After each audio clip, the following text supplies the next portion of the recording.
Muy bien, entonces, en la sesión de hoy vamos a ver algunos temas adicionales. Vamos a cubrir la mayor parte de contenido y vamos a ver algo de reportería automática para procesamiento masivo de datos. Nos vamos a utilizar varias bibliotecas, entonces nos vamos a ir comentando. Entonces van a ver que aquí utilizamos, pues, bueno, varias bibliotecas desde PySpark, ¿no? Utilizamos Login, SQLite, Time, OS, Pandas. ¿No? Utilizamos tanto el módulo de SQL como el módulo de Machine Learning. Utilizamos bueno, también utilizamos Turing para que ustedes puedan hacer optimización de hiperparámetros. El Turing está pensado para grandes volúmenes de datos también. También tenemos algunos visualizadores, algunas métricas. Y tenemos el Report Lab, que nos va a ayudar mucho para hacer reportería. Entonces, muchos de los trabajos de reportería pues tienen estos elementos.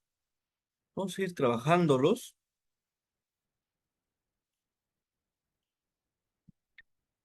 vamos a ir trabajándolos. También les voy a comentar un poco de otras bibliotecas. Aquí tenemos Pandas, NumPy, Random, Datetime, Requests, que vamos a utilizar mucho, y Beautiful Soup. Entonces, Requests nos lo utilizamos para unirnos a HTTP, hacer conexiones HTTP. Y Beautiful Soup nos permite automatizar el web scrap. Y ahora les voy a comentar un poco de cada biblioteca. Tenemos Datetime en Python. Esa es una biblioteca que muchos de ustedes tal vez ya la conozcan. Es una biblioteca que se utiliza para manejos del tiempo. Aquí tenemos calendarios, el tiempo, información de la zona horaria, utilitarios, tipo de dato, fecha. Entonces, es una de las bibliotecas que más se utiliza para hacer estas conversiones. No, nótese de que, por ejemplo, los formatos varían un poco. El formato de Estados Unidos bueno, principalmente que es diferente a los demás. En la fecha que se inicia con mes, día y año, mientras que en otros lugares, pues se utiliza, en la mayoría de los lugares se utiliza día, mes, año. Entonces hay que considerar ese tipo de cosas. Luego algunas fechas vienen con la zona horaria, hay que registrarlas con sus respectivas zonas horarias. eh, Vienen con algunos formatos de tiempo, que por ejemplo puede tener horas, ¿no? Puede tener hora, minuto y segundo, según diferentes formatos. Y Datetime lo que nos ayuda es a homogeneizar bueno, y procesar datos hacer manipulación de datos que tengan fechas.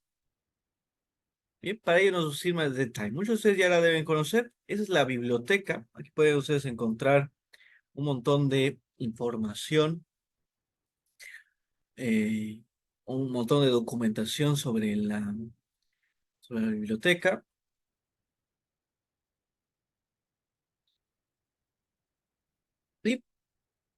Y vamos a utilizar algunos formatos estándares de fecha. Aquí fíjense, estamos colocando unos formatos de fecha, que es importante. Luego, luego vamos a utilizar requests. Y el request es muy utilizado en web scraping. Bien, aquí tenemos requests. Y nos dice HTTP para humanos. Ok, entonces muchos de los proyectos que requieren hacer algo de web scraping, de búsqueda en la web, utilizan requests, ¿no? Ahora se utiliza bastante porque es mucho más fácil de utilizarlo. va casado con Beautiful Soup. Bien, son dos bibliotecas que se utilizan mucho en el web scraping. Y, por ejemplo, si a los que no recuerdan qué es web scraping, es el raspado de datos en la web. Entonces, en nuestros propósitos, estamos utilizando Request y Beautiful Soup para obtener datos de las primeras búsquedas, de la primera búsqueda, me parece, eh, utilizando, pues, algunos queries, algunas consultas de búsqueda. Entonces, se utilizan unas palabras, se las busca y se extrae la información del primer resultado. Bien, eso es web scraping. Y nosotros necesitamos de HTTP, hacer conexiones HTTP para ingresar a la página y obtener la información.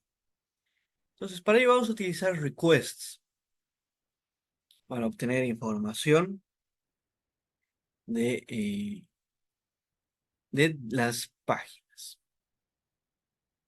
Bien, ahora, requests nos sirve de la siguiente manera. Ustedes necesitan, solamente se hace peticiones a APIs.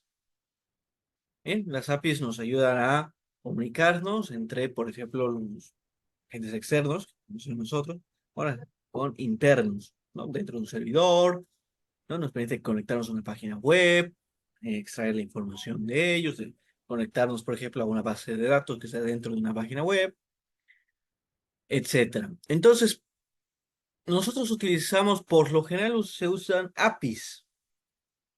Y aquí utilizamos request.get y necesitamos algunas credenciales, por ejemplo, usuario y contraseña, ¿no? Muchas APIs no son abiertas, entonces requieren de un usuario una contraseña o una API key, una llave para darnos acceso. Y luego fíjense que se utiliza el status code para mostrarnos si es que hubo una conexión, por ejemplo, en este caso 200. Un encabezado que nos indique qué vamos a utilizar. Aquí es una aplicación JSON. JSON es un formato eh, de JavaScript, de notación en JavaScript, que nos permite trasladar información mucho más fácil. Y aquí tenemos la codificación, UTF-8, que es el más utilizado, ¿no? Y aquí tenemos coding UTF-8.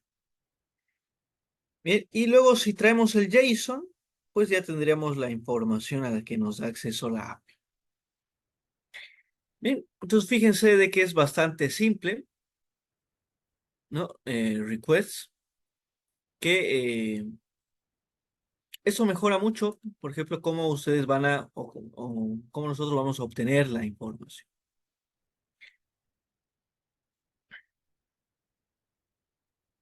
Muy bien.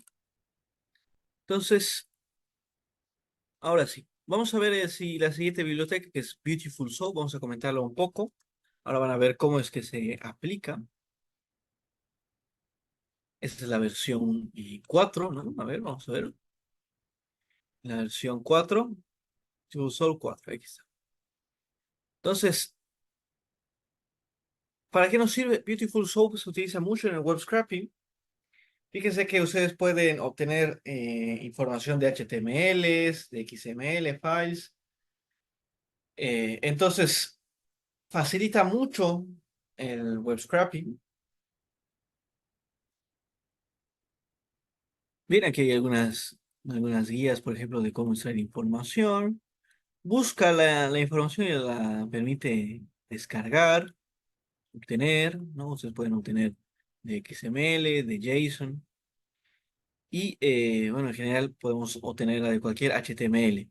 Las HTML son las estructuras donde se guardan las páginas web. Entonces ahí podemos obtener toda esa información, ¿no? Cuando ustedes le dan, por ejemplo, veamos este caso. Le dan aquí a inspeccionar, les va a abrir una serie de elementos y todo esto es HTML. Aquí dice doctype HTML. Entonces toda la web tiene diferentes partes, ¿no? Toda la web es un HTML. Entonces, lo que hace Beautiful Soup es encontrar los datos que están disponibles dentro del HTML. Y también podemos extraer según ciertos objetos que encuentre, por ejemplo, texto, puede extraer documentos, puede extraer tablas, puede extraer JSON, ¿no? Tablas que sean JSON, en CSVs, etcétera, que estén cargadas dentro de HTML, las va a ir no sé, ¿no? Entonces, si ustedes se fijan, las secciones que están disponibles dentro del HTML, si yo pincho acá, por ejemplo, me muestra que esta sección, selecciono esta sección, la puedo ir viendo parte por parte. ¿Ok? Entonces, para ello nos sirve Beautiful Soup para extraer información de HTML. Y van a ver que lo hace de manera mucho más simple, ¿no? No es necesario tener conocimientos muy avanzados de HTML para manejar Beautiful Soup, ¿no? Vamos a ver que es bastante simple y vamos a hacer un ejemplo de búsqueda. Entonces, con ello vamos a obtener algunos datos. Yo les voy a mostrar. Ese es código que yo realmente utilizo. No es parte de un proceso, solo que he modificado algunas cuestiones para poder comentarles.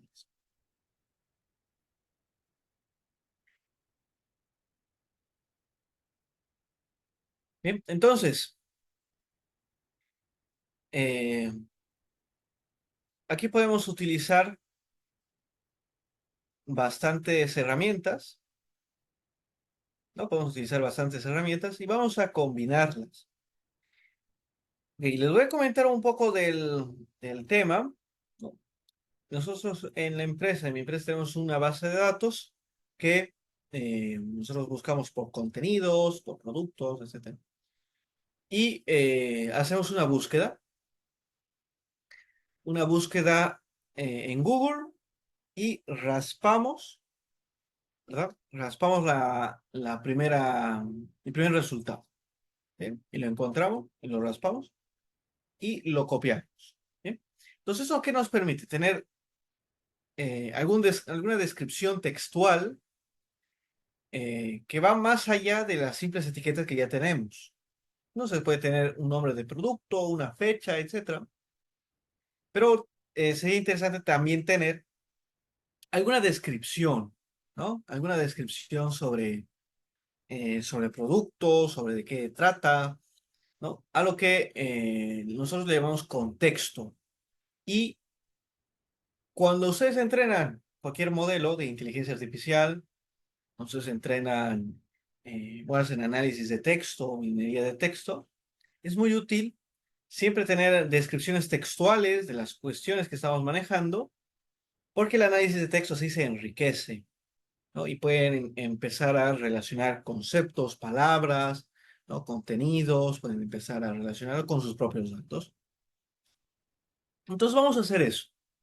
Vamos a hacer ese punto. Y fíjense, bueno, si ya lo estaba corriendo, vamos a traer descripciones de datos, de palabras. Bien, vamos a crear esa función, es tal cual la utilizo en el trabajo, no es exactamente la misma. Esa función se llama Get Research Descriptions, ¿no? Que va a obtener, bien, va a obtener descripciones a través de búsqueda. Entonces vamos a tener una query de búsqueda. Aquí siempre utilizamos una palabra clave. Bien, siempre utilizamos una palabra clave, una categoría y una fecha. ¿Por qué utilizamos esto? Porque las palabras claves usualmente utilizamos tendencia o último o noticias, etcétera. Se puede ir modificando. Las categorías pues harían referencia a los productos o a los temas que estamos buscando y las fechas. Entonces, para que tenga un contexto, le colocamos la fecha porque Google detectará las fechas y nos dará qué está ocurriendo en ese momento. Entonces, es una descripción más contextual, ¿no? Entonces, imagínense, yo trabajo para diferentes medios de comunicación. Entonces, eh, cuando hay un tema, ustedes quieren crear, por ejemplo, un dataset histórico bastante interesante. Entonces, cuando hay un tema, le dan contexto de la fecha en la que está sucediendo. También pueden agregar, por ejemplo, la zona en la que quieren hacer la búsqueda, pueden agregar más contexto, etcétera, etcétera. Bien, pero estamos bien por ahora. Ahora, vamos a hacer la URL de búsqueda, ¿no? ¿Qué va a buscar? ¿Dónde lo va a buscar? Por ejemplo, aquí tenemos google.com, search, y aquí que introduzca la consulta de búsqueda, o sea, la query de búsqueda. Bien, entonces eso es lo que vamos a buscar.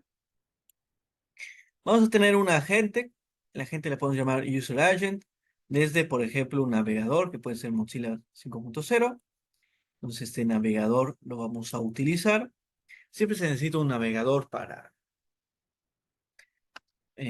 hacer web scraping, para tener eh, un agente buscador.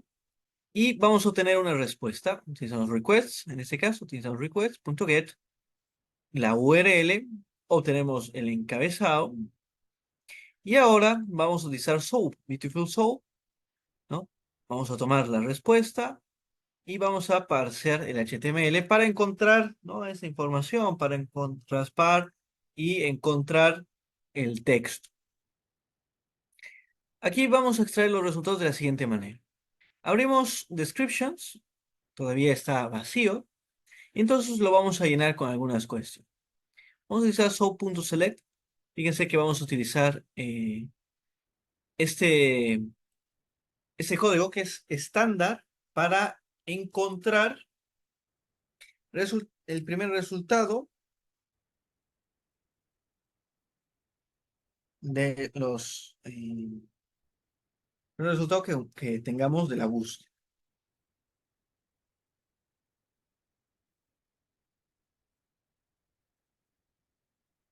Muy bien. Entonces vamos a tener ahora las descripciones, .app. Tomamos los resultados en texto. Vamos a medir qué tan largos son las descripciones. Y lo guardaríamos, ¿no?, con la cantidad de resultados. En caso que no encuentre ninguna descripción, que por ejemplo la query haya sido mal elaborada, nos dará no relevant result found. Y pasamos a la siguiente. Bien, vamos a hacer simulación de datos numéricos y categóricos. Aquí simplemente vamos a tomar 1000 casos, por ejemplo, ¿no? Pueden ustedes agregar más. Luego falla. Me parece que a las 500, ¿no? A las 500 repeticiones, luego Google nos falla. Entonces hay que tomarle más calma. Me parece que habría que hacer de 500 en 500, porque luego reconoce que es un bot, ¿no? Un bot que está haciendo web scraping, y Google le deja de mandar resultados. Entonces hay que considerar eso también. Y aquí tenemos la ID de transacción. Vamos a tener algunas IDs de transacción. Y aquí hay algunas categorías, simulando sectores de productos.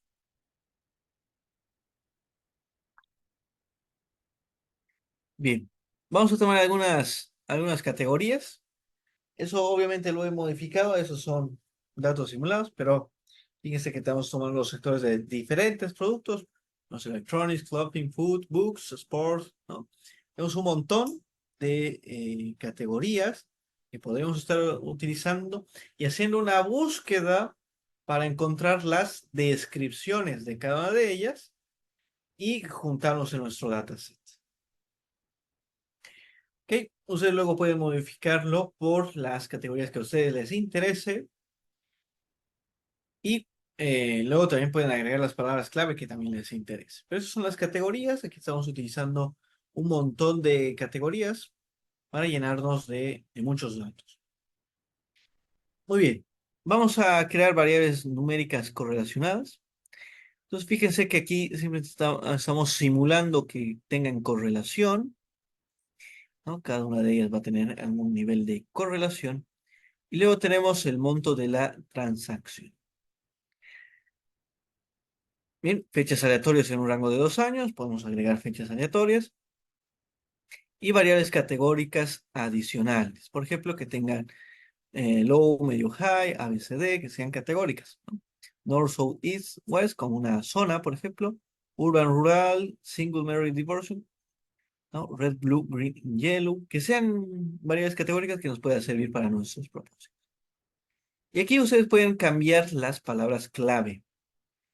Bien, por lo general, cuando yo hago una búsqueda en Internet, la búsqueda mejora con una palabra clave.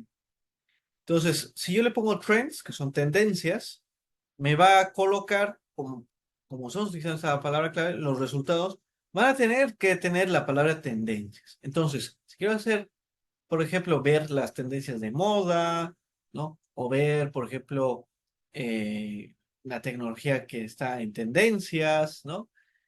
Todo ello, como es que la consulta se potencie en cierta manera para que nos hable de lo último que está sucediendo. Entonces, por ello utilizamos trends. Ustedes pueden modificarlo. Algunas palabras claves son mejores que otras. Es cuestión también de experimentarlo un poco. Cada caso varía, ¿no? Según su propósito varía. Pero parece está bastante bien utilizar la palabra clave trends. Vamos a recopilar descripciones con scrapping, utilizando categorías y fechas. Entonces vamos a colocarle para cada categoría de ID su respectiva descripción, utilizando getSearchDescriptions, como hemos creado. Y podemos utilizar el primer resultado obtenido para cada caso, ¿no? Y lo insertamos. Muy bien, añadimos las descripciones al data frame. Los datos generales con correlación, ruido y scrapping los colocamos. Y ahora creamos una base de datos con usuario y contraseña con credenciales bastante simples. Entonces fíjense que para crear una base de datos SQLite es bastante simple. Utilizamos SQLite 3.connect, transaction secure db, un conector, creamos una tabla de credenciales de usuario, ¿no? Aquí creamos la tabla si es que no existe con los credenciales. Usamos el texto si es nulo y el password. Insertamos las credenciales en la tabla, ¿no? Insertamos las credenciales de usuario y contraseña. Por ejemplo, que se llama usuario ADM, un usuario de administrador, y una contraseña muy simple, 1, 2, 3, paso. Vamos a guardar los datos generados en la base de datos SQLite. Entramos a las transacciones, nos conectamos y reemplazamos si es que ya existe. Cerramos las conexiones y ya está. Ya lo tendríamos creado. Y luego le colocamos, asignamos nombres a las columnas. Bien, podemos asignar nombres, nuevos nombres a las columnas. Ahí tendríamos ID de transacción, categoría de producto, monto de la transacción, fecha, costo, impuesto, precio, descuento aplicado, margen, costo de envío, nivel de calidad, tamaño de la empresa, región geográfica, ubicación, estado civil del cliente, color preferido, descripción de transacción. Y ahí los podríamos guardar. Entonces, si nos fijamos acá, ya tendríamos nuestros datos, ¿no? Lo vamos a ver. Y vamos a fijarnos ahora las descripciones, ¿no? Vamos a fijarnos un poco las descripciones. Entonces, aquí tenía medical devices. Busca en esa fecha. En esa fecha va a encontrar una fecha. Aquí nos ha mandado una fecha cualquiera, ¿no? Pero bueno, vamos a ver. ¿Qué nos dice? Continue raising digital temperatures. No, habla un poco de-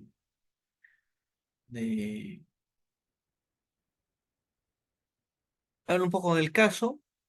No tenemos fotografía. Algunos son mejores que otros. Aquí nos habla de diferentes cámaras, por ejemplo. No, de equipamiento de fotografía. Aquí nos habla de algunas no, de diferentes cámaras. Luego tenemos Pet Supplies y nos muestra algunos de los productos, ¿no? Nos comenta, nos da algo de contexto y eso para todos, ¿no? Luego nos va a dar esto. Luego hay que revisarlo porque nos da hasta 500 aproximadamente. Google da hasta, sí, hasta 500, luego lo reconoce, es un robot y nos rechaza. Entonces, tal vez no había que crear tantos datos. Al menos 500, ¿no? Esperar unos minutos a que cambie Google y luego volver a hacer otros 500, ¿no? Y ese es el defecto que tiene Google, ¿no? Cuando detecta que es un bot, ya deja de mandar. Muy bien, pero ya tenemos ahora nuestros datos. ¿Ok? Aquí mm, vamos a cargarlos.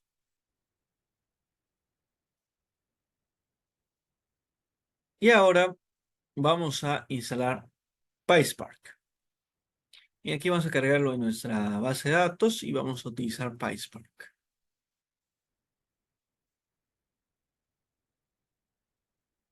Vamos a instalar PySpark.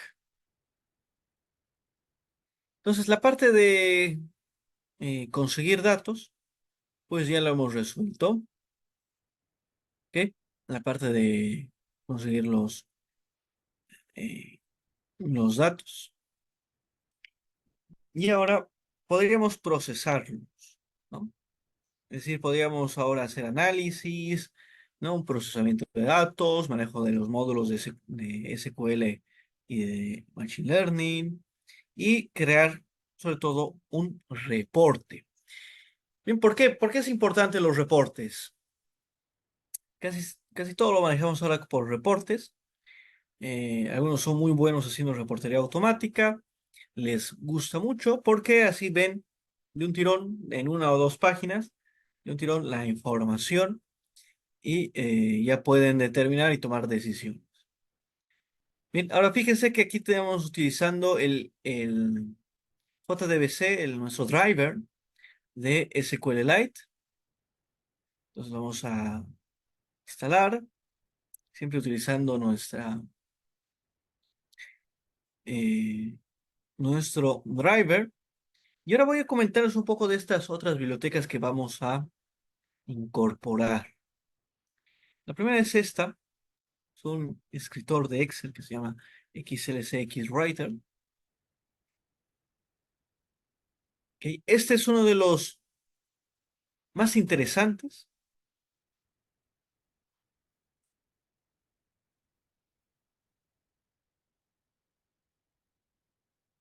Bien, eso es uno de los más interesantes. Les voy a compartir.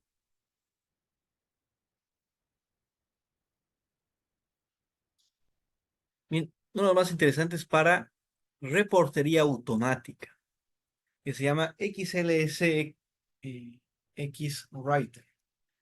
Fue escritor de Excel, escritor de Excel. Entonces, Eh, ustedes pueden crear Excels con Python con el XLSX. Entonces, el escritor de Excel es una herramienta pues muy poderosa porque hay que ser sincero, ¿no? La mayoría de los jefes de gerencia, ¿no? Etcétera, conocen muy bien Excel y muchas veces nos piden informes en Excel. Entonces, claro, hay que pasarles tablas de Excel, hay que hay que escribirlas y mandarlas, ¿no? Eh, entonces, claro, como hay siempre es este caso, lo más común es crear informes en Excel, en PDFs, ¿no? Ir mandándolos. A ellos les gusta mucho manejar Excel, es fácil, ¿no? Por ejemplo, en gerencia, la mayoría, pues, no son de programación, no son de informática. Entonces, mandarle un Excel, pues, que sí lo puede manejar eh, como un informe es bastante. Bien, entonces, por ende, casi siempre se utiliza Excel, ¿no? Se sigue utilizando mucho Excel para reportería y ustedes pueden utilizar el XLSX Writer. Vamos a comentar un poco de esta biblioteca, ¿no? Fíjense, es utilizado para escribir texto, números, fórmulas y enlaces, ¿no? Y ustedes lo pueden utilizar en Excel 2007 más en los XLSX, son posteriores a 2010. Entonces ustedes pueden escribir, ¿no? Es 100% compatible con Excel. Pueden colocarle todo el formato que ustedes deseen, ¿no? Combinar celdas, nombres, gráficos, autofiltros, ¿no? Validación y eliminación de listas, con formato condicional. Pueden luego crear imágenes en PNG, JPG, en GIF, ¿no? Etcétera, etcétera. Tiene una multitud de formatos, de comentarios en celdas, de text boxes. Se puede integrar, ¿no? Fíjese, con pandas y polars. Entonces eso nos da una gran ventaja, ¿no? Porque nosotros lo hemos comentado, hemos visto polars, por ejemplo. Tiene un modo de optimización de memoria para escribir grandes documentos. Y está soportado para 3.4 para arriba. Bien, entonces aquí pueden ver un montón de creación de trabajos, ¿no? Incluso pueden, fíjense, pueden crearle charts, ¿no? Es decir, gráficos de Excel. Working with charts nos dice. Existe the chart class. Entonces ustedes, por ejemplo, eso sucedía mucho cuando yo mandaba reportes y no les gustaba que les mande una imagen, ¿no? De Matplotlib, por ejemplo.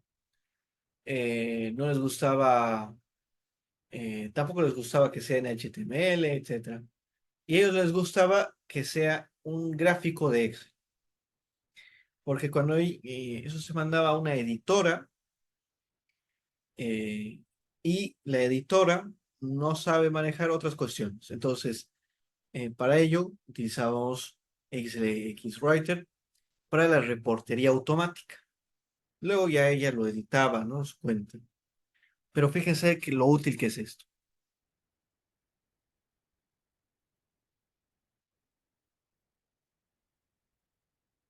En Power BI también se puede utilizar Python. Desconozco cómo. Sí, también se puede utilizar Python. Pero fíjense que ahí está. Algo que puede ser Python, pero no Power BI. Y además son de Microsoft. Que yo sepa, actualmente Power BI no puede convertirse en gráficos Excel, ¿no?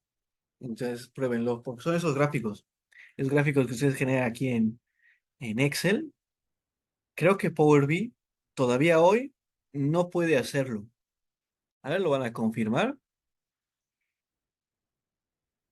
¿no? Algo que puede hacer Power BI, algo que puede hacer desde Python, pero no se puede hacer desde Power BI, pese que ambos son de Microsoft, Power BI y Excel, es que no puede, no tiene la misma interacción que puede tener Python con Excel. Entonces, fíjense que ustedes pueden crear un chart de Excel. Eso se llama Microsoft Objects, se llaman estos. Esos objetos, XLSX, de Excel, se llaman Microsoft Objects, se llaman, ¿no? Y ustedes lo pueden copiar en el Word. Entonces, de Excel lo pueden pasar a Word. Es muy fácil, porque son el mismo formato, se llaman Microsoft Objects, y no está disponible desde, o sea, Power BI lo tienen que mandar como gráfico estático o una cuestión así a Word. Y, y no es lo mismo. No es esa pequeña diferencia. En cambio, Word ustedes mandan y desde el mismo Word lo pueden ir editando y tal, ese tipo de gráficos.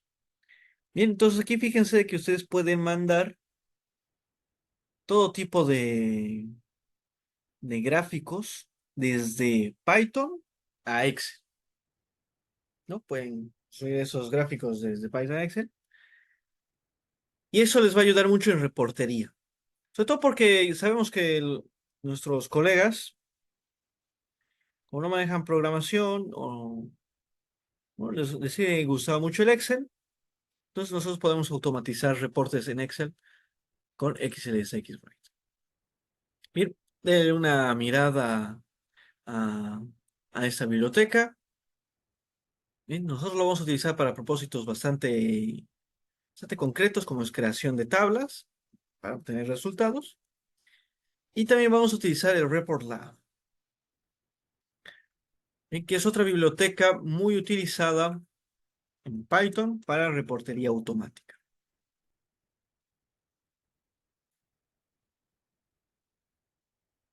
Aquí tenemos el report lab, en realidad.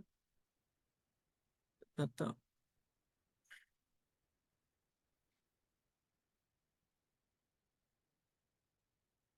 Bien, es fácil de instalar.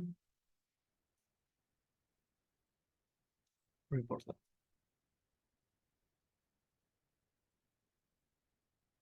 Bien, aquí lo tenemos, el report lab.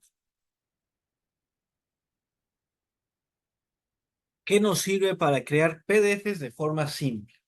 Por ende, se utiliza mucho en reportería automática, ¿no? Porque yo puedo automatizar la creación del PDF, ¿no? Le puedo dar la estética que ustedes deseen, es cuestión de ir colocándola de a poco, pero se pueden crear informes simples dentro de PDF, bueno, Python a PDF, e ir cargándolo y luego usualmente se automatiza estas cuestiones, ¿no? Se crea el PDF y se lo manda directamente a un correo electrónico y ya la persona lo revisa. Usualmente eso se hace para gerencia, se lo manda directamente a sus correos electrónicos. Una vez que se creó el PDF, se le manda también un Excel, ¿no? Si es que lo desea, y corre el proceso, ¿no? Y nosotros nos encargamos simplemente de monitorear que no haya ningún problema, etcétera, y empieza a correr ese tipo de procesos, ya están automatizados, y se pasa a los siguientes, a automatizar otros, a trabajar otros procesos y tal. Entonces, tenemos el Report Lab muy utilizado para crear PDFs. Ustedes pueden encontrar acá que hay gente muy habilidosa, ¿no? Muy habilidosa con Report Lab, que, eh, que obviamente, pues, ¿no? Puede hacer un montón de cuestiones dentro del Report Lab. Es un mundo, ¿no? Podemos decir que es un mundo. Y aquí tenemos un poco del Report Lab, ¿no? Cómo trabaja, ¿no? Aquí podemos leer un poco de Report Lab. Es open source, a ver. Disculpe, Entonces, profe. dígame. Ahí mostró una imagen súper bonita que salían hartos indicadores en con una sola hoja. Creo que era ese mismo que está Aquí. ahí. ¿Ese lo haría de una o son imágenes que Ah, fueron lo hacen por sacadas partes, lo como... hacen por Ah, ok. partes. Cada uno lo hacen por partes, ¿no? Y luego los van anexando. Es decir, ese es un gráfico. Eso me parece que lo van anexando gráfico por gráfico de forma separada. Ya. No son dinámicos. No es Ah, como no, Power no, no. BI que uno interactúa con los demás, ¿no? No, no, pero si usted quiere crear un dashboard en Python, usa Dash. Es decir, si usted quiere crear, eso es una visualización de datos, ¿no? Si usted quiere hacer un dashboard, se utiliza usualmente Dash. A ver, no sé si aquí hay algún ejemplo. Que son, a mi parecer son mejores que los que da Power BI, solo que es más código, ¿no? Pero no tiene las limitaciones que tiene Power BI. Voy a utilizarlos. Se ven bien buenos. En mi trabajo ocupamos harto dashboard para prácticamente graficar todo lo que hay en base de datos que tenemos nosotros y se lo reportamos siempre a gerentes o a altos mandos. Pero está súper buena Ah, la herramienta, claro. no la conocía. Muchas gracias. Claro, en Python se utiliza más Dash, ¿no? Que es me parece uno de los modos más fáciles, ¿no? Se crean los dashboards en Dash y ya está. Es, a mí me parece mejor que Power BI, sobre todo porque Power BI es bastante limitado y además con licencia. Dash usted lo puede hacer sin licencia, entonces esa es una gran ventaja. Y ahí de aquí usted puede encontrar toda la documentación. Si quiere les comparto en Dash. Dash es de Plotly, bien para que lo puedan ver. ¿no? Luego, este tipo de cuestiones simplemente va colocando gráfico por gráfico, es decir, maqueta, crean una maqueta y colocan un gráfico acá, otro acá, ¿no? Lo van colocando según cada uno de los espacios, según las posiciones, y nos puede ir colocando de esa manera. Luego, existen esos casos donde se puede agregar botones dentro de un PDF. Entonces, es probablemente que este PDF, en realidad, cuando se vea el informe, tenga varias páginas. Porque fíjense que aquí puede ir modificándolo. Entonces, puede tener, fíjense, 6, 7 páginas. Y cuando pinchen uno y otro, eso sí puede ser dinámico, esos botones, porque va a redireccionar una página. Entonces, esa sección sí puede ser dinámica. Y va a tener, su PDF va a tener 7 páginas. Cuando se pinche en cualquiera de esas opciones, le va a redirigir a una página en concreto, ¿no? Y parece que tiene ese nivel de dinamismo, solo que no es un dashboard como tal. Bien, ahora vamos a utilizar Report Lab. Report Lab se utiliza bastante para la creación de PDFs, ¿no?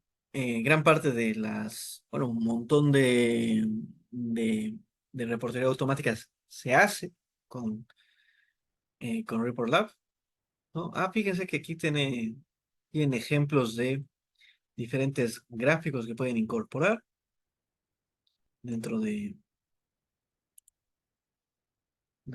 Report Lab. Y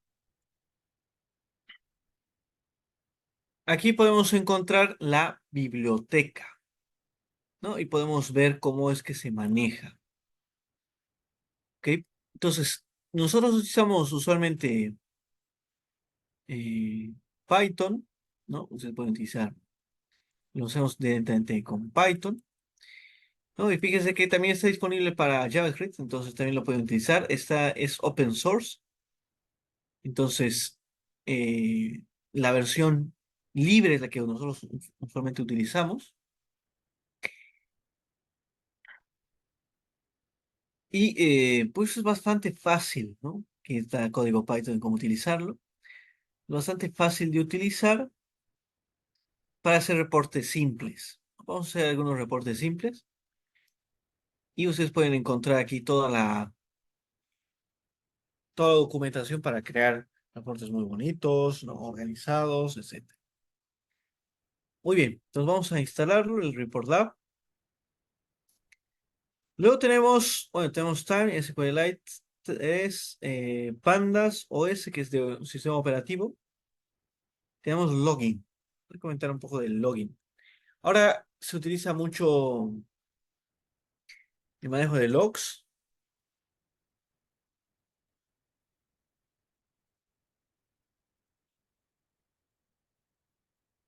Bien. Ustedes van a utilizar mucho el manejo de logs, que son todos aquellos mensajes que nos da el sistema. Entonces, por ejemplo, cuando yo me conecto, si genera algún error en la conexión, pues escribe un registro log. Si hubo un error, por ejemplo, por la memoria usada, se le registra. Entonces, una muy buena práctica es utilizar logging, ¿ok? Es una muy buena práctica que les va a permitir a ustedes crear sus logs.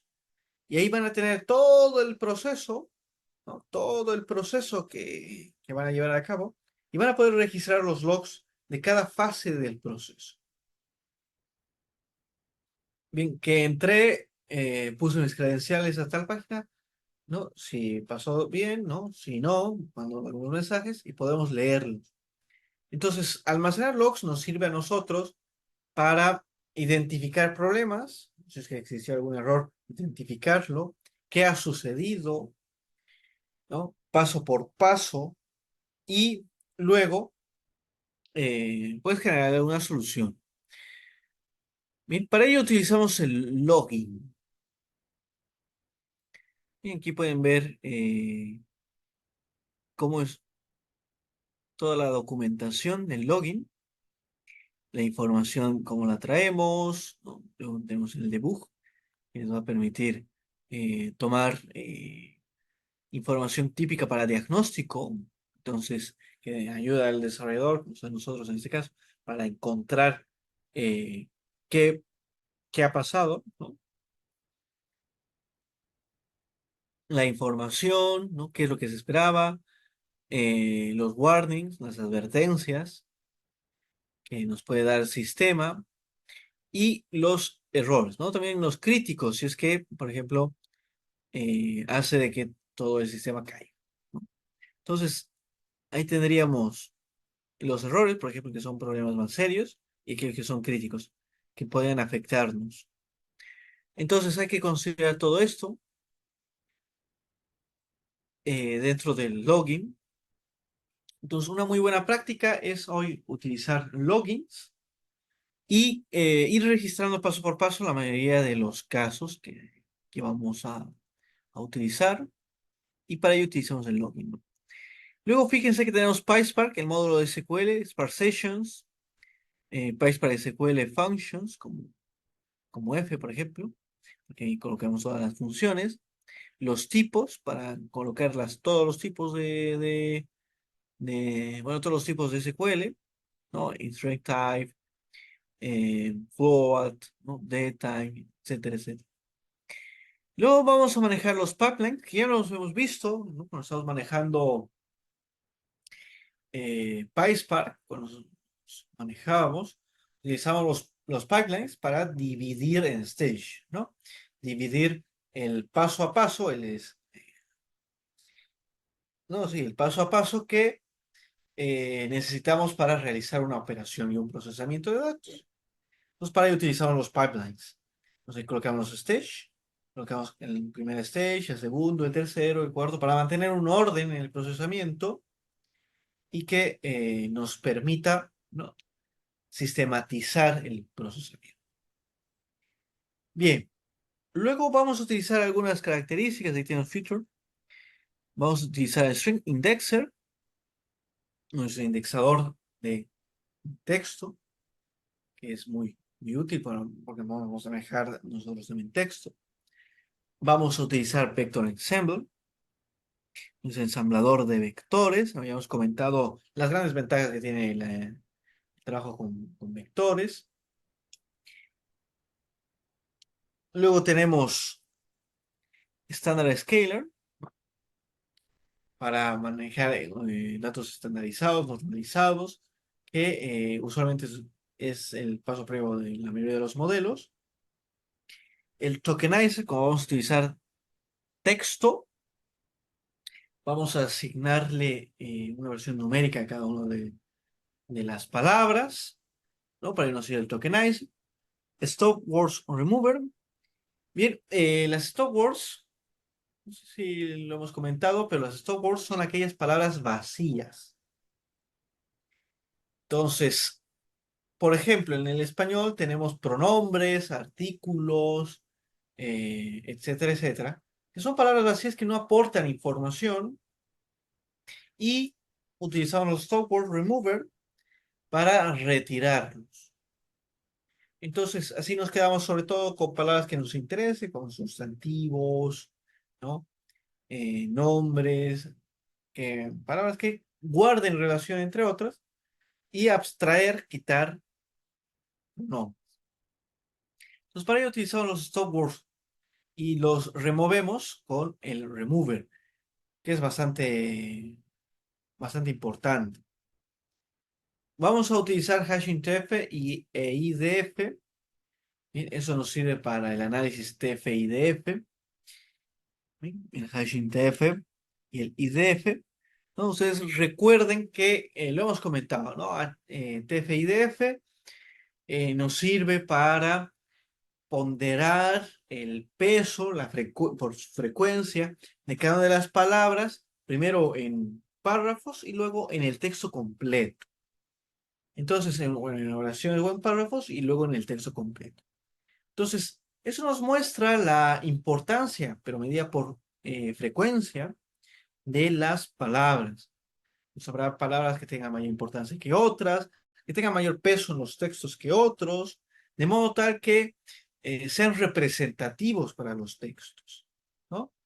Entonces, para ello nos sirve el TF-IDF. Utilizamos hashing TF e IDF para hacer este análisis. Luego tenemos el Word2Vec, lo hemos comentado cuando hacíamos análisis de texto, donde pasamos a numérico, ¿no? Las palabras, words, a vectores que guardarán una dirección, ¿ok? Entonces van a tener una relación numérica. Y habrán palabras que guarden relación entre ellas, porque guardan direcciones entre ellas, ¿no? Le hemos comentado con algunos ejemplos para que ustedes lo recuerden. Hemos comentado, por ejemplo, para mascotas, pues puede estar incluidos relacionados perros y gatos, ¿no? O hablemos de deportes, puede estar incluido, por ejemplo, la palabra de Messi. Si nosotros estamos hablando de, no sé, guerra, podemos estar relacionando Ucrania y Rusia. Bien, entonces, esas direcciones que nosotros estamos guardando en vectores, en realidad, es pues muy importante, ¿no? Porque así podemos relacionar palabras, ¿no? Que van a tener alguna relación por la dirección que vayan a tomar sus vectores. Luego tenemos PCA, Principal Component Analysis, una técnica de reducción de dimensionalidad. Bien, que lo hemos comentado bastante, que nos ayuda a reducir el tamaño de la información y es bastante útil el PCA. Principal Component Analysis es bastante útil. Nos va a permitir, nos va a permitir conseguir, por ejemplo, datasets más pequeños, ¿no? Ayudándonos con el caso eh, de problemas de almacenamiento y también nos facilita el procesamiento, porque son datasets más pequeños tras una reducción de dimensionalidad. Podemos pasar de 10 dimensiones a 3, de 20 a 5, ¿no? Etcétera, etcétera. Teniendo menos dimensiones, compactando la información, manteniendo la información más relevante y eh, aunque se pierda algo de información, ¿no? Vamos a tener información que es más relevante en un tamaño más reducido. Muy bien, luego tenemos el regression, del módulo de regresión. Estamos tomando linear regression, decision tree regreso, random forest regreso y GBT regreso. ¿Ok? Que son modelos de regresión que nos permiten predecir variables numéricas que pueden ser continuas o discontinuas. Y luego tenemos el de clasificación de PySpark.m, del módulo de Machine Learning de clasificación. Vamos a tener Logistic Regression, Decision Tree Classifier, Random Forest Classifier y GBT Classifier, que nos va a permitir hacer clasificación. Cuando tenemos variables de tipo categórico o binario y que nos va a servir para ese tipo de casos, ¿no? Multinomial o binomial. Bien, y luego tenemos el clustering. Aquí tenemos K-means, el algoritmo más utilizado del clustering, que nos ayuda a encontrar centroides, hacer agrupamiento de datos. Entonces, por ejemplo, si tenemos un set de datos, nos va a permitir agrupar esos datos. En la técnica clustering se utiliza sobre todo cuando no tenemos etiquetas claras de los datos. Entonces, para agruparlos, los utilizamos. Entonces, ahí tenemos los K-means para encontrar eh, los centroides que aumenten, ¿no? La heterogeneidad intergrupo y aumenten la homogeneidad intragrupo. Bien, para ello nos sirve. Luego tenemos los evaluadores. Tenemos Regression Evaluator, Binary Classification Evaluator y Clustering Evaluator para cada uno de los problemas, ¿no? Regresión, clasificación y clustering. Bien, ya tenemos los 4 problemas resueltos, ¿no? Del Machine Learning: regresión, clasificación, clustering y reducción de dimensionalidad. Ya los tendríamos cubiertos hasta aquí. Luego vamos a tener el tuning con Cross Validator y utilizando Pattern Grid Builder para hacer optimización de hiperparámetros. Matplotlib porque no tenemos en PySpark un graficador, Seaborn porque no tenemos un graficador en PySpark. Algunas métricas de Scikit-Learn como Rock Curve, AUC, y aquí tenemos el Report Lab, ¿no? Para crear eh, reportes de tamaño en carta y un generador de PDFs utilizando Canvas. Bien, entonces, antes de terminar todo el código, ya tenemos todas nuestras herramientas aquí y vamos a construir ahora sí el código para el report. Bien, entremos a un pequeño descanso para ver ya todo el, voy a comentar todo el reporte, vamos a comentar todas las funciones que tenemos disponibles acá.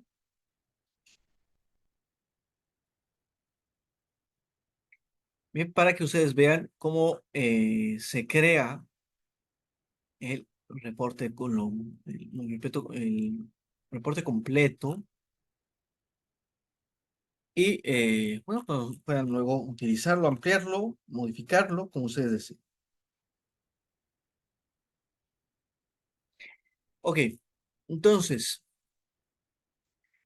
entremos a un pequeño break entre 15 a 20 minutos y a la vuelta terminamos de ver todo el gráfico del import. No, fíjense que va a ser un A a la Z, ¿no? Hasta obtener un reporte de procesamiento de datos. Bien, entonces tomamos un break de entre 15 a 20 minutos y ahora volvemos.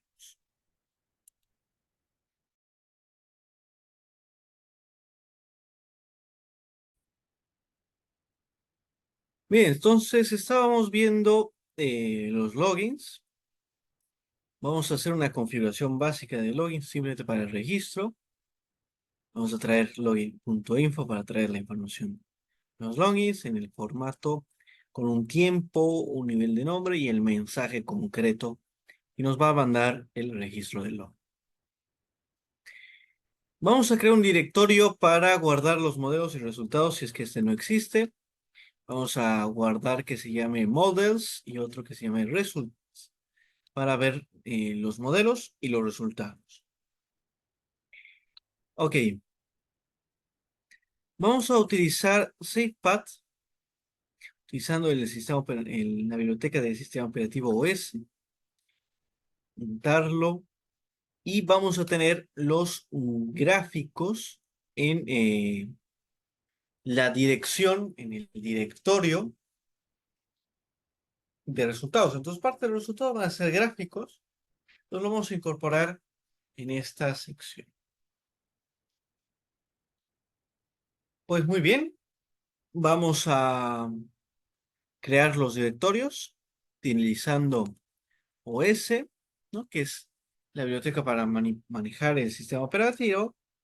Y vamos a utilizar makeDirs para hacer los directorios, ¿no? MakeDirs sirve para crear los directorios utilizando Model SafePath, ¿no? Que tenemos los modelos. Va a revisar si es que existe o no. Entonces, vamos a colocar como verdadero. Y tenemos makeDirs. Tenemos que guardar los subSafePaths. Ok. Vamos a dar que si existe, pues lo cree. Si no existe, pues también los cree. Luego tenemos makeDirs, Cloud SafePath y que lo cree. Muy bien. Entonces, ahí tendríamos la creación de nuestros directorios, donde vamos a guardar los modelos y los resultados. También vamos a guardar los gráficos dentro de la carpeta de resultados. Vamos a iniciar un diccionario para almacenar los tiempos de ejecución. Ahí vamos a utilizar times.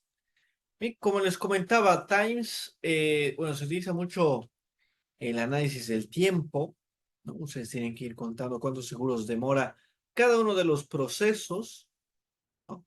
Para determinar dónde se generan los cuellos de botella.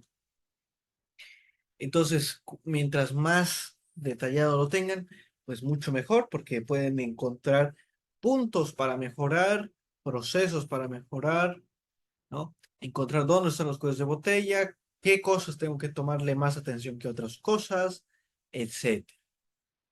Bien, para ello vamos a utilizar Times. Y fíjense que una de las bibliotecas que habíamos importado es Time, justamente para calcular los tiempos, acumulaciones entre procesos.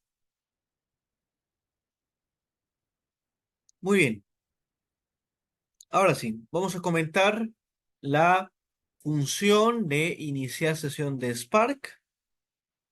Iniciar sesión Spark, que depende de un driver, porque vamos a conectarnos a base de datos. En este caso es el driver de SQLite, ¿no? Un JDBC driver path. Y vamos a llamarle, por ejemplo, vamos a tomarle este nombre, ¿no? PySpark SQLite Integration, porque vamos a juntar una base de datos SQLite PySpark, integrarla. Iniciamos y retomamos y retorna una sesión de Spark. Para ello utilizamos el que ya siempre utilizamos, sparksession.builder, para construir la sesión de Spark. AppName, aquí ustedes colocaría un nombre.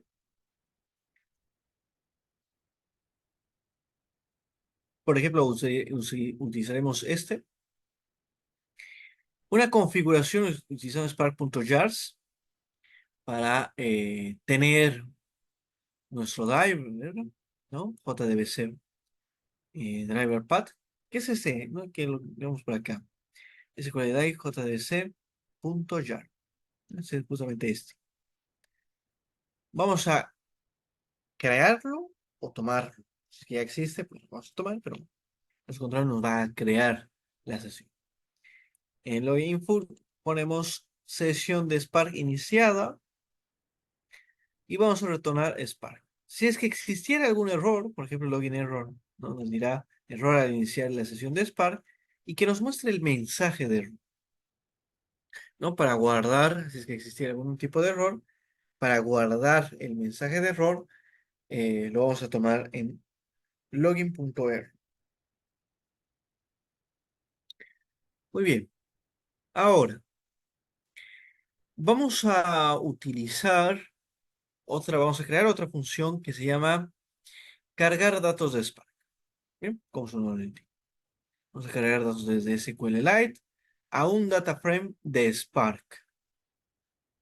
Bien, creo, bueno, la mayoría de estas funciones, lo único que cambia es el nombre. Bien, que pasan de inglés a español, ¿no? Para que nos comprenda mucho mejor, pero por lo general esos son los mismos pasos, las mismas fórmulas y bueno, las mismas funciones que utilizo usualmente en él. Bien, vamos a iniciar el tiempo. Aquí vamos a cargar datos desde SQLite a un data frame de Spark. Vamos a iniciar el tiempo. Vamos a utilizar spark.read format JDBC, que es el driver de SQLite. Vamos a utilizar las opciones URL, JDBC URL, la opción DBTable, es decir, tabla de base de datos, y el driver, ¿no? Que vamos a incorporar.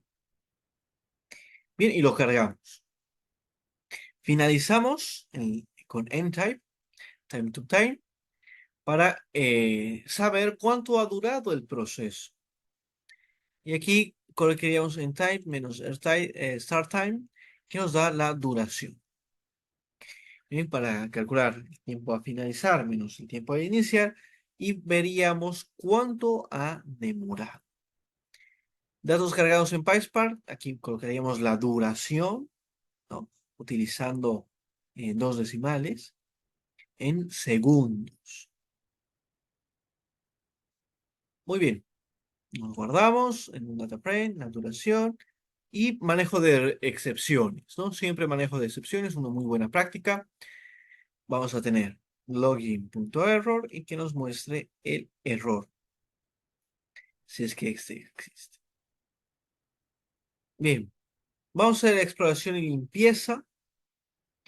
Vamos a realizar una exploración y limpieza de datos. Vamos a registrar el data frame. Vamos aquí, bueno, siempre iniciamos el tiempo. Aquí vamos a utilizar el módulo de SQL de Spark.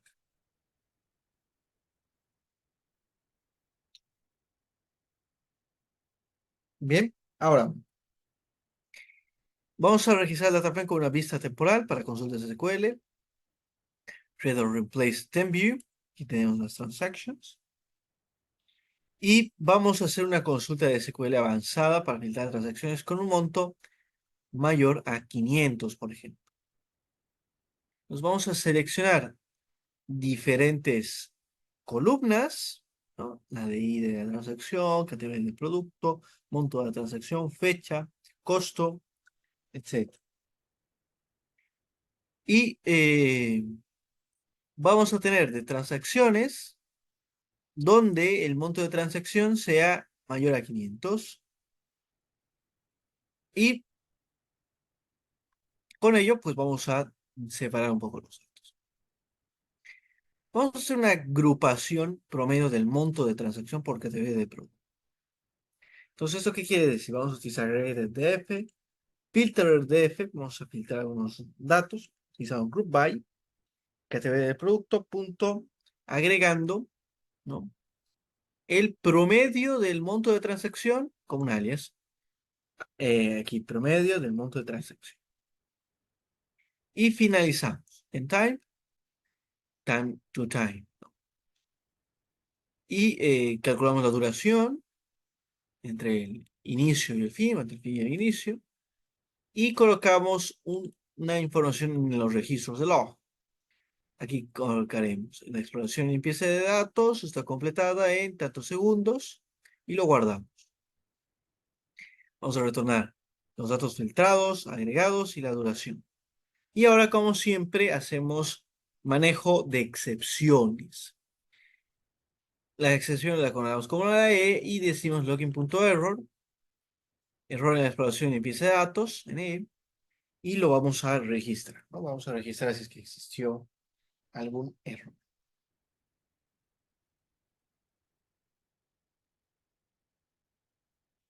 Bien,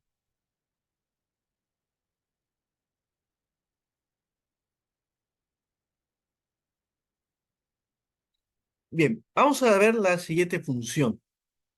Eso se llama preprocesamiento de datos. Necesitamos los siguientes parámetros: el data frame, las columnas categóricas, las columnas numéricas, y vamos a preprocesar los datos para el modelo. Entonces, fíjense que aquí vamos a hacer un preprocesamiento de datos bastante interesante. Comenzamos el tiempo para guardar el tiempo y vamos a convertir la fecha de transacción a tipo timestamp. Entonces utilizamos el data frame, with column, fecha de transacción, ¿no? To timestamp, tenemos la fecha de transacción y convertimos en un formato timestamp, ¿no? Para convertirlo en un formato más universal del tiempo. Vamos a indexar las columnas categóricas, entonces utilizamos el string indexer, aquí las columnas. Tenemos que conocer aquellas que sean bueno, columnas categóricas y las vamos a enlistar, ¿no? En categorical columns. Vamos a ensamblar las características de un vector, ¿no? Con vector ensambler. Las columnas de entrada del indexador de las columnas categóricas, más las numéricas, y tendríamos las características sin escala. Y luego, estas sin escalar, pero nos tenemos que escalar, ¿no? Para estandarizar. Vamos a escalar las características, standard scalar, features and scalar. Vamos a utilizar las características no estandarizadas, no normalizadas, y vamos a tener unas salidas, ¿no? En futures, utilizando, por ejemplo, la desviación estándar, pero no la media.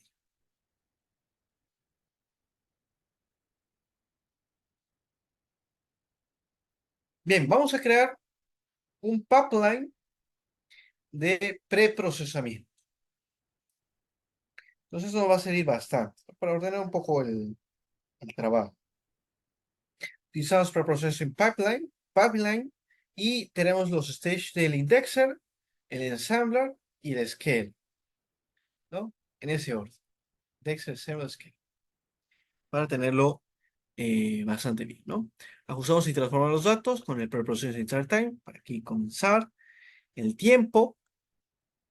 Y utilizamos preprocessing.pipeline pit y utilizamos el data frame y transformamos el data frame. Y empezamos el preprocesamiento de datos. Terminamos, ¿no? Una vez que termine, se va a registrar la duración, que son las diferencias entre el end time y el start time, y guardamos la información. Procesamiento completado en cuántos segundos. Podemos calcular pues, el total de la duración. Bien, y luego tener el tiempo total de procesamiento. Bien, vamos a retornar en un data frame preprocesado, la duración y el total de duración. Y como siempre, manejos de errores. Por ejemplo, exception as e, login.error. Y aquí colocaríamos error en procesamiento de datos. Y colocaríamos la e, donde nos mostrará el mensaje del error.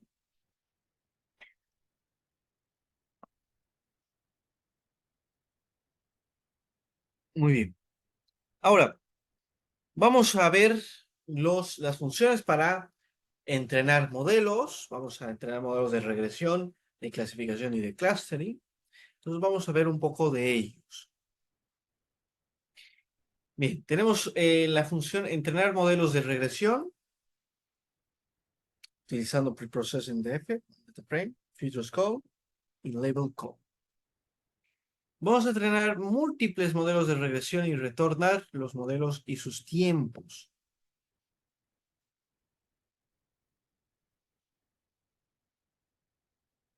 Bien, entonces lo que necesitamos para este caso es tomar los diferentes modelos y luego correr pues un bucle for, por ejemplo, para ir entrenándolos uno a uno. Vamos a tener los modelos, regresión lineal, partimos de regresión lineal, que se coloca como linear regression. Vamos a tener las columnas de las características y la columna de la etiqueta, ¿no? Lo mismo es para árboles de decisión, se utiliza Decision Tree Regressor. Tenemos las características, sus etiquetas. Tenemos luego Random Forest. Aquí hay que agregar un poco. Tenemos Random Forest Regression, las características, las etiquetas y el número de árboles, ¿no? Máximo. Entonces, ¿para qué nos sirve esto? Un árbol de decisión es solo uno, ¿no? Un árbol de decisión es solo uno. Random Forest pueden ser 100. 100 árboles tomando una decisión. Y se toma la decisión a través del promedio. Random Forest nos sirve para esto. Luego tenemos Gradient Boosting Trees, ¿no? GBT Regreso. Que en este caso tenemos que setear el número máximo de iteraciones. Bien, vamos a obtener los datos entrenados, los tiempos de entrenamiento, y vamos a dividir los datos en entrenamiento y prueba. Bien, vamos a dividir los datos en entrenamiento y prueba, utilizando random splits, 80% para entrenamiento y 20% para el test. Un valor semilla de 42 para lograr replicación, ¿no? O replicabilidad, perdón. Y ahora vamos a tener nuestro bucle for para cada uno de los modelos, ¿no? Tenemos el nombre de los modelos por ítems y comenzamos el tiempo. Vamos a entrenar modelo.fit, vamos a entrenar un modelo, vamos a ver cuánto demora. y terminamos. Guardamos la duración, modos entrenados, el nombre, agregamos los tiempos de entrenamiento, la duración y tenemos el modelo entrenado en tantos segundos. Luego vamos a retornar modelos entrenados, el tiempo de entrenamiento, el training y el test. Bien, vamos a tener ahora modelos de clasificación. Bien, nuestros modelos de clasificación. Aquí vamos a traer múltiples modelos de clasificación. Retorno los modelos y sus tiempos. Entonces, vamos a tomar Logistic Regression, o regresión logística, Futures Calls y Level Call, ¿no? Los árboles de decisión, más de lo mismo, Decision Tree Classifier, Futures Call, Level Call. Aquí tenemos Random Forest Classifier, Forest Call y Level Call y el número. Y GBT más de lo mismo, GBT Classifier, solo que aquí tiene un máximo de iteraciones GBT. Bien, con esa diferencia. Aquí tenemos el modelo, los modelos entrenados, el tiempo de entrenamiento. Y vamos a dividir los datos en entrenamiento y prueba, ¿no? De nuevo, 80% para entrenamiento, 20% para el test. Creamos nuestro bucle for para ir entrenando los diferentes modelos, utilizando el tiempo, modelo.fit. Calculamos una traducción, pero una duración para saber, ¿no? Cuánto tiempo demoró y guardar. Y ahora vamos a hacer entrenar el modelo de clustering.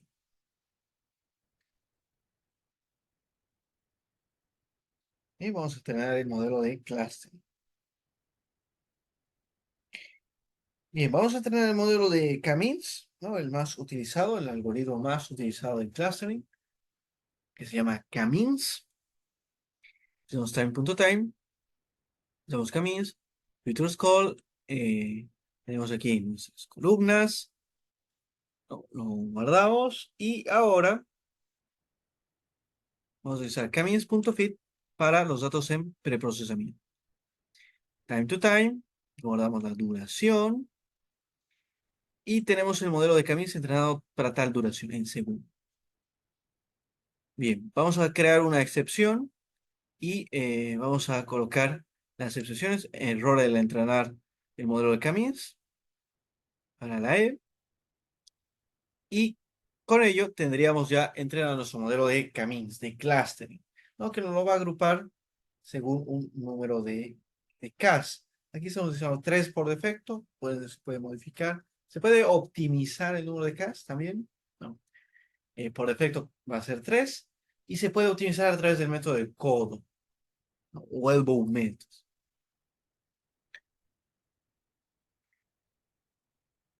Muy bien, vamos a hacer un análisis de texto, ¿no? Como les comentaba, ¿no? Este ejemplo es un A a la Z, ¿no? Entonces, tiene un montón de análisis, ¿no? Tiene un montón de análisis de datos, bastante interesantes, de todas maneras, bueno, aquí estamos procesando, calculando el TF-IDF, Word2Vec, ¿no? Algo que sería bastante difícil, ¿no? Pero vamos a calcularlo. Realizamos análisis de texto utilizando TF-IDF y Word2Vec, utilizando, ¿qué? Spark, ¿no? El tokenizer es de Spark. Tenemos estas entradas, descripciones de la transacción y tenemos las palabras tokenizadas ya como salida. Vamos a remover las palabras vacías, las stop words, remover, para quitar, ¿no? Las palabras vacías y aquí tendríamos las palabras tokenizadas y ya teníamos las palabras limpias. Bien, ahora vamos a aplicar TF-IDF. Bien, TF-IDF lo hemos comentado. TF-IDF nos sirve para calcular las frecuencias dentro de una oración, dentro de un párrafo, y ponderarlas con las frecuencias que están dentro de todo el documento. Entonces, para eso nos sirve el TF-IDF. Bien, vamos a aplicar hashing TF para TF y DF. Vamos a tener hashing TF con las palabras limpias.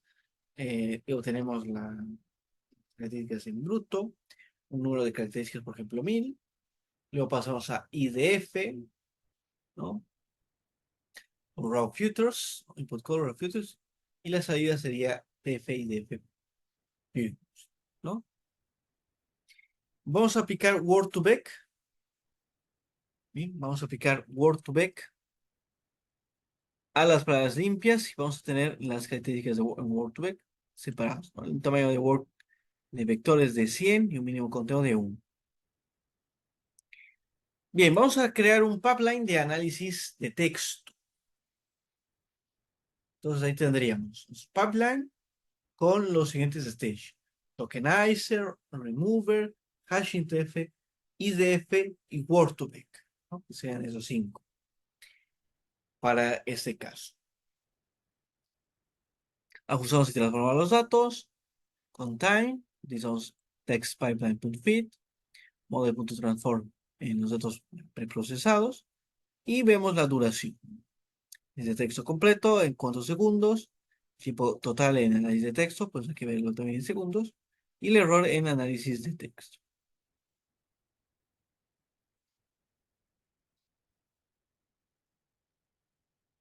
Bien,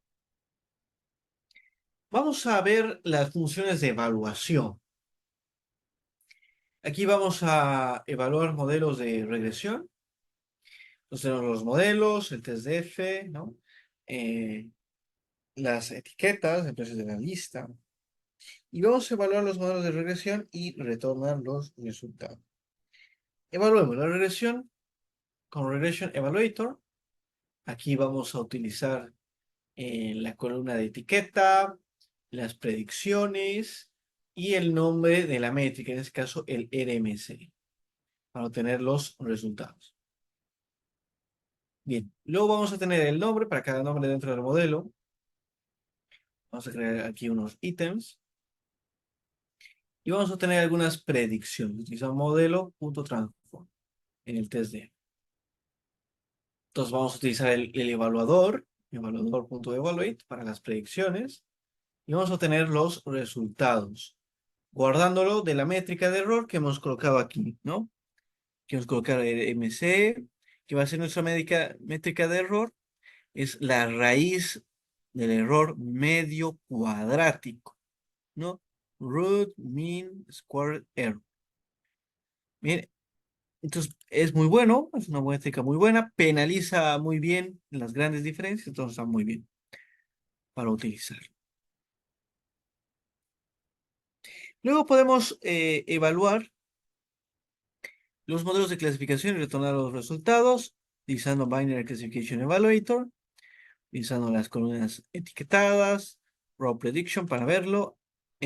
Podemos utilizar la métrica área bajo la curva de ROC y podemos utilizar, bueno, guardamos los resultados, los aplicamos los modelos, los entrenamos, evaluamos para obtener el AUC score y tenemos los resultados, ¿no? Para cada uno de ellos tendríamos un AUC. Puse bastante elevado, ¿no? Pero ahí lo tendría. Bien, ahora tenemos que evaluar el modelo de cluster. Bien, para ello utilizamos Clustering Evaluator, utilizamos modelo.transform para verlo y evaluar. Aquí nos dará el Camino Silhouette Score.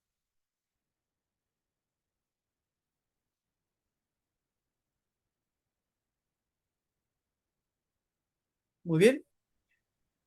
Ahora veamos la siguiente función. La siguiente función es el ajuste de hiperparámetros de clasificación. ¿Ok? Entonces nos va a servir para ajustar hiperparámetros. Se llama optimización de hiperparámetros, ¿no? Donde buscamos aquellos hiperparámetros que nos mejoren los resultados. Y aquí vamos a utilizar, ¿no? Ajustar hiperparámetros de la clasificación. Iniciamos, utilizamos Cross Validator, el modelo, ¿no? El param grid, ¿no? Para utilizarlo, el nivelador, el null false. y el paralelismo. Ajustar según los resultados, los recursos disponibles, ¿no? Como lo hemos comentado ya en varias secciones, ustedes pueden utilizar diferentes niveles, hasta eh, cuatro procesos a la vez, ¿no? Y luego tenemos el crossval.feature, ¿no? Para considerar en time to time, y la duración. Vamos a utilizar el cross validator completado en tantos segundos, y luego tenemos el error de ajuste de hiperparámetros el que existía.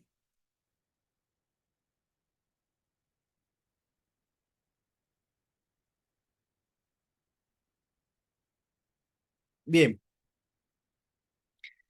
vamos a guardar los modelos entrenados en el sistema de archivos, solo escribiendo si es que eso ya existe. Entonces, aquí hay que considerar ese aspecto. Vamos a colocar un nombre, ¿no?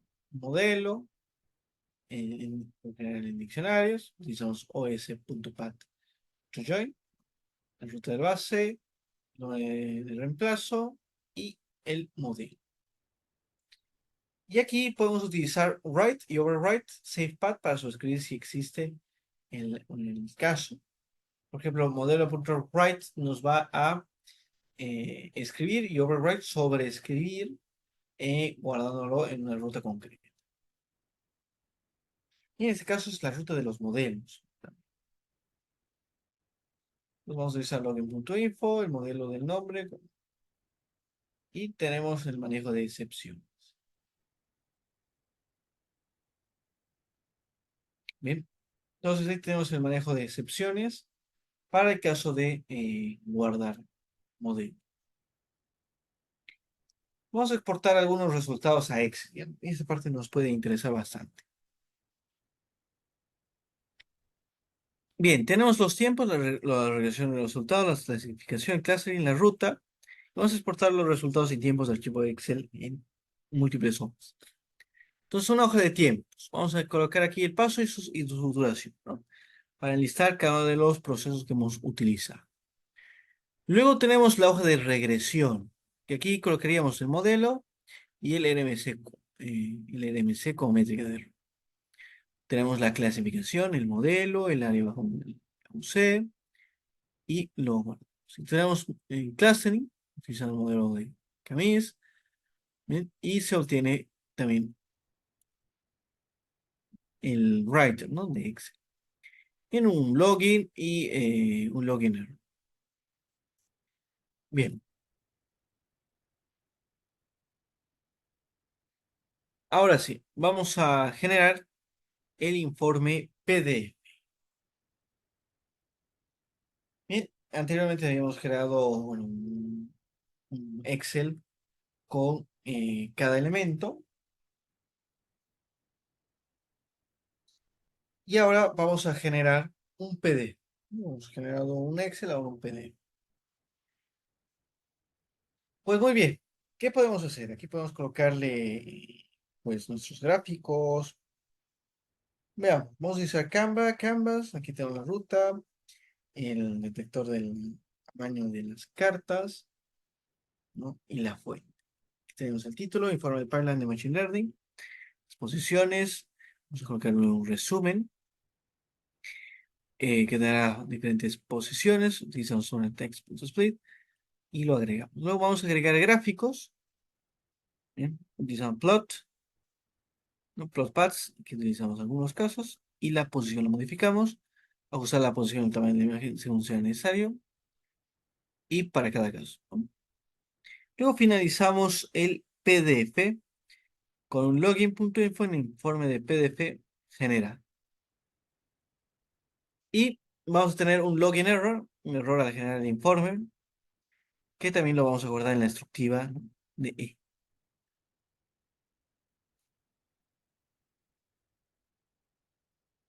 Muy bien. Ahora vamos a determinar el número óptimo de clases usando el método del codo. Entonces, en el método del codo nosotros podemos determinar si efectivamente el número de CAS, de clusters que son necesarios. Aquí estamos utilizando un máximo número de 10 y podemos hacer un gráfico. verificar el modelo del codo, el método de codo para determinar el K óptimo, el número de clases, o de errores de cuadrado y el método de codo en un pene. Bien, no, tenemos el registro, dice determinar el K donde la división de se ralentiza, aquí podemos inventar homostáticos. Bien, esos comentarios lo voy a olvidar. Y ahora calculamos el indiferencia, ¿no? Utilizando SC, vamos esto, y más 3 porque el range está dice, bueno, aquí estamos agregándole más 3 y tenemos el número óptimo de clases según el método del CO. Luego tenemos el número óptimo y en caso contrario, pues verlo, ¿no? Con count.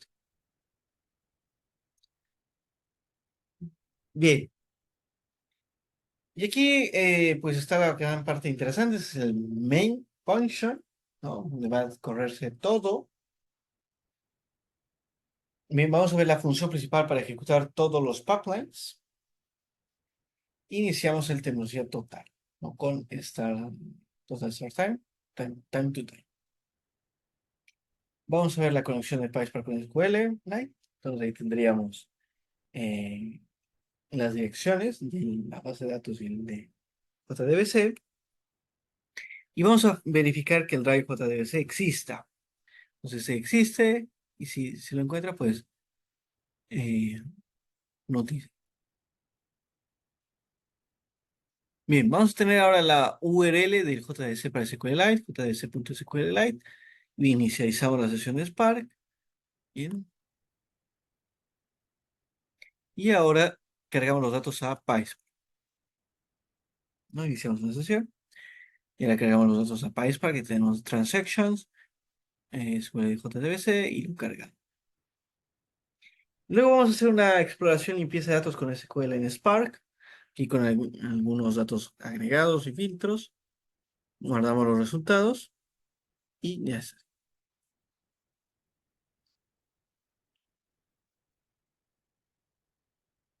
Bien, para el preprocesamiento, ¿qué necesitamos? Separar columnas categóricas de numéricas. Bien, las separamos, calculamos los tiempos de separación y ya está. Bien, luego vamos a hacer una aplicación de algoritmos de Machine Learning con PySpark ML, que sería entrenamiento de modelos de regresión, ¿no? Entrenamiento de modelos de clasificación y ya está.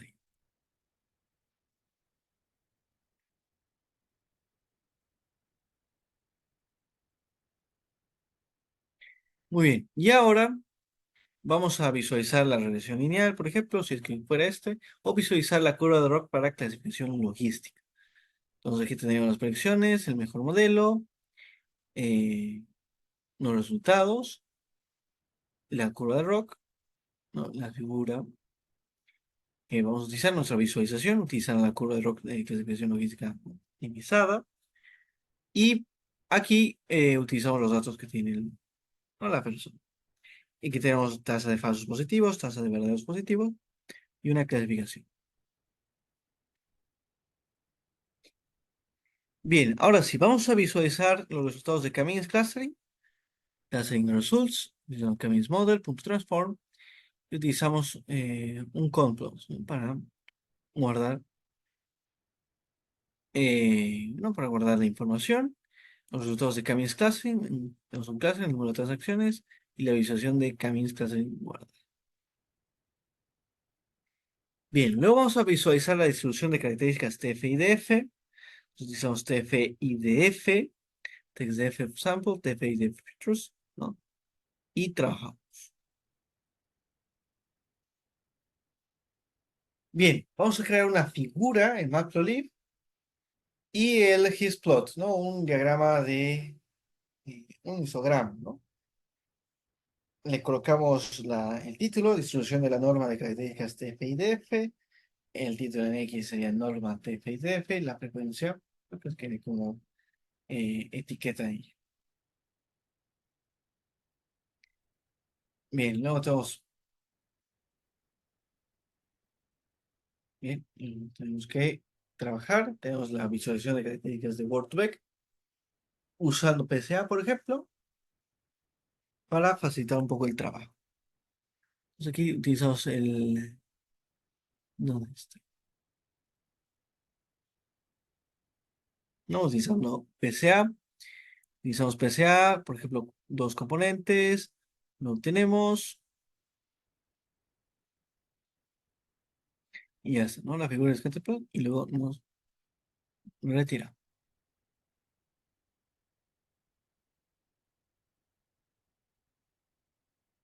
Bien, veamos el siguiente caso. Bueno, visualización de codo y ahora cálculos de tiempo y explotación de resultados. Entonces aquí corremos regresión, clasificación clase, sus rutas de Excel, calculamos las duraciones y lo tendríamos. Ahora vamos a generar un informe PDF, ¿no? Utilizando una ruta en PDF, en SumText, ¿no? Y lo tenemos esos casos, ¿no? Veamos, esta persona tiene un informe de pipeline de Machine Learning, tiempo total de ejecución, tantos segundos, y modelos de regresión. Muy bien, veamos. Tiene el modelo de regresión. Entonces, es el modelo.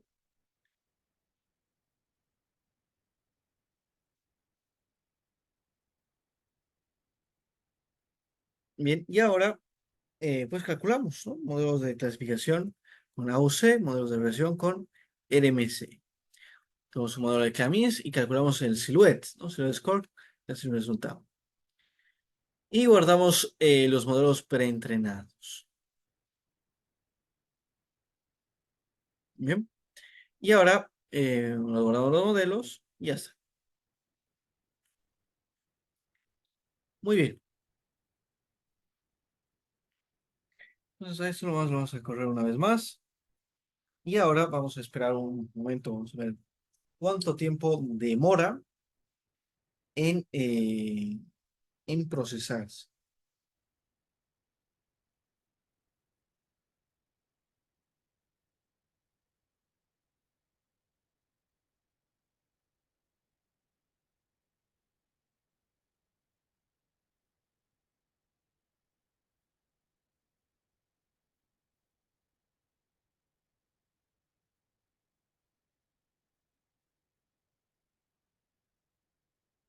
Bien, vamos a esperar. Si, por ejemplo, nos duraba 4 minutos, ¿no? Vamos a esperar un momento.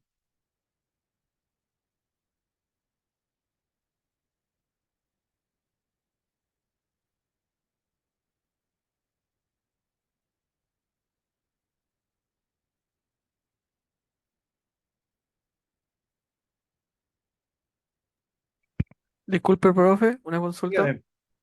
Cuando el código se queda así como procesando o ejecutando en alguna línea, ¿eso indica que en algún momento va a parar o puede haber como una especie de bucle en el que siempre se quede Ah, procesando una bueno, línea puede y nunca existir un pare? bucle infinito, ¿no? Pero no, en este caso no. Dura cuatro Ah, minutos alrededor de ya. Es que una vez igual estaba así como practicando, estaba generando un código, no me acuerdo de qué era, estaba midiendo algo de los sismos aquí en Chile. Y había una línea que se me quedaba pegada y dije yo, bueno, será. Entonces lo dejé un rato ahí, después me olvidé, me fui a ver algo y llevaba como 20 minutos procesando, entonces dije, quizá puede Ah, ser no, que no. se haya quedado pegado ahí infinitamente. No, y además acabamos de iniciar, a ver, ¿cuánto tiempo va? Abajito sale Minutos. la línea, dice en ejecución 1 minuto y algo decía. No, pero a lo que Ujú. voy, mi pregunta es, entonces no se da, en algún momento tiene que terminar la ejecución, ¿cierto? Si en ese caso termina en, si alrededor de 4 minutos demora, entonces para esperar. Y bueno, si demora mucho más, pues lo cortamos, ¿no? Igual ya tiene, me parece, resultados, entonces, ¿no? Aquí ya fíjense, ya pueden ver resultados y ahí ya pueden verlos. Aquí tenemos los diferentes modelos que han sido tomados. Bien.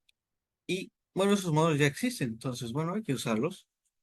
Incluso tenemos gráficos, ¿no? Tenemos los gráficos, solo que hay que esperar un momento, ¿no? A que termine. Bien, ahora ya va a terminar. Y fíjense que ahora demoró menos, 2 minutos. Ahora lo vamos a explicar. Bien, entonces, fíjense que nos dio un informe de los pipelines. Vamos a ver el informe de los pipelines. Ese está en PDF. Vamos a ver si es que, bueno, usualmente eso, no hemos hecho una maqueta muy bonita y tal, simplemente hemos reunido la información, ¿no? Los gráficos. Y aquí tenemos un informe del pipeline de Machine Learning. Tenemos un total de tiempo de ejecución de 148,47 segundos. Aquí tenemos los modelos de regresión. Por ejemplo, el MC da, regresión ideal da un MC muy bajo, de 0. Árbol de decisión de 22, Random Forest de 27 y Grand Evolution Trees de 23. Y en AUC, modelos de clasificación, tenemos uno en cada uno. El modelo de clase de Camis tiene un Silhouette Score de 0,25. El Silhouette Score va de -1 a 1, ¿no? De -1 a 1. Bueno, ese sería un valor bastante pequeño, 0,25. Pero es bueno, ¿no? Es un buen valor. Quiere decir que hay poca superposición, ¿no? Entonces, Camis lo pudo haber encontrado correctamente. Aquí podemos ver en diferentes casos. Bien, la discusión de la norma de las características TF y DF. Hay que notar que también, ¿no? Son países bastante desiguales y diferentes. Y el método probablemente estaba acá, un 3, y ya está. Bien, entonces aquí tendríamos nuestro informe. Veamos otros informes. Tenemos la agregación de categorías de producto y los resultados del pipeline en Excel. Vamos a cargarlo.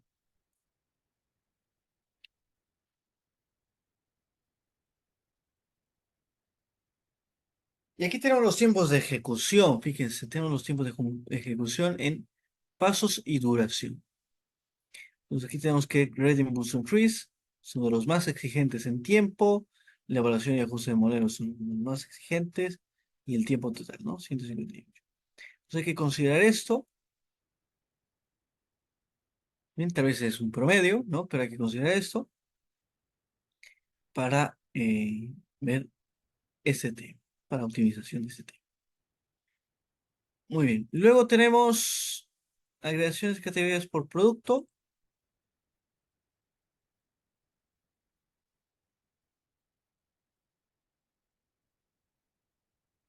Bien, lo vemos. Aquí tenemos las categorías de producto y el promedio. Bueno, está bastante bien. Bien, esos serían los resultados. No tenemos, bueno, tenemos regresión lineal, ¿no? Fíjense, regresión. Tenemos ejemplos de gráficos de regresión que los podemos guardar.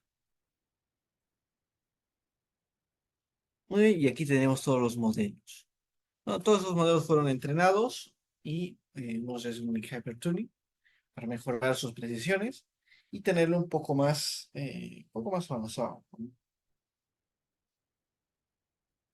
Bien, entonces, eso nos sirve para crear informes ejecutivos, fáciles de leer, 2 páginas, 3 páginas máximo, y algunos Excel, como hemos visto acá, ¿no?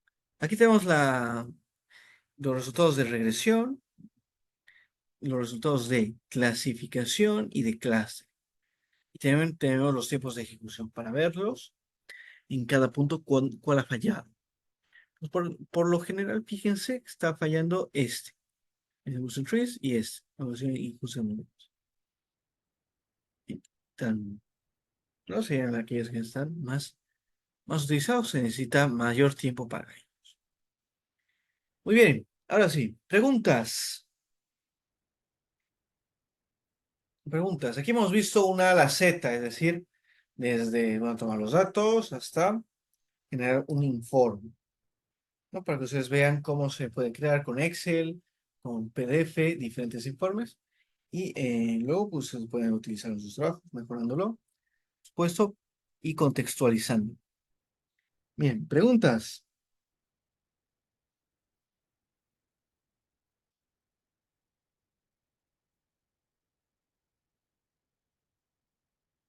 Preguntas, si no hay preguntas.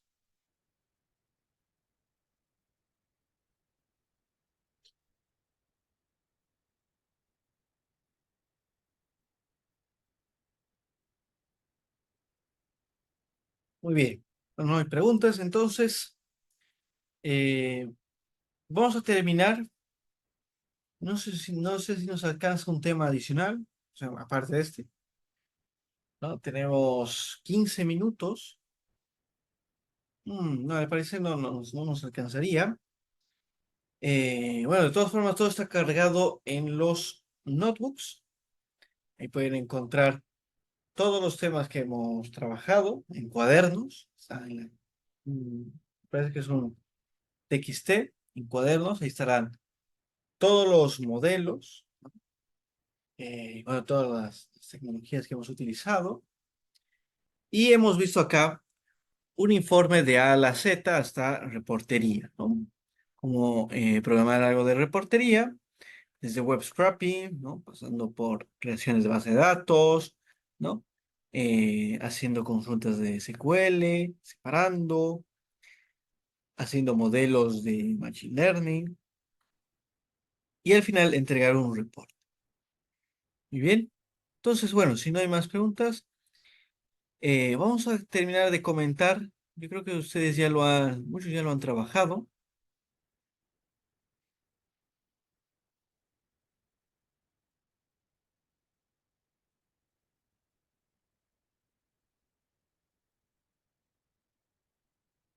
¿A dónde he dejado la tarea? Ahora vamos a comentar.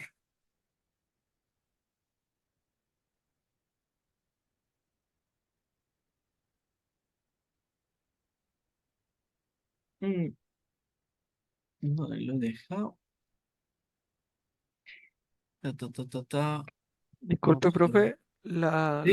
la nota de las primeras tareas y la segunda, ¿cómo cuándo podemos saber esa información?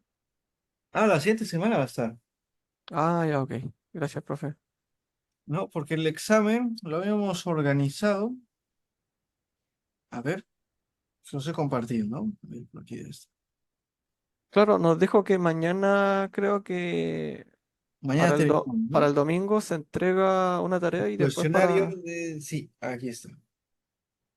Un cuestionario y... Ah, también comenté la práctica final para el día martes. A ver, se lo vuelvo a mandar en el grupo de WhatsApp, si acaso. Entonces el resultado de las primeras tareas y la segunda lo va a estar mañana, dice usted. No, la siguiente semana va a estar todo, ¿no? Ah, ok, Todo va a ok. estar. Y van a tener sus notas ya completas. Solo que les voy a compartir.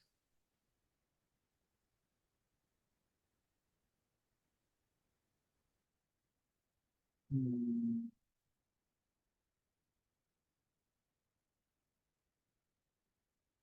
Interés en compartirles. Solo que no me encuentro.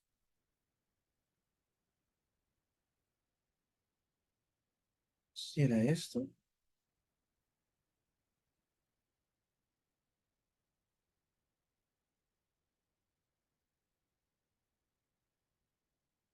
No,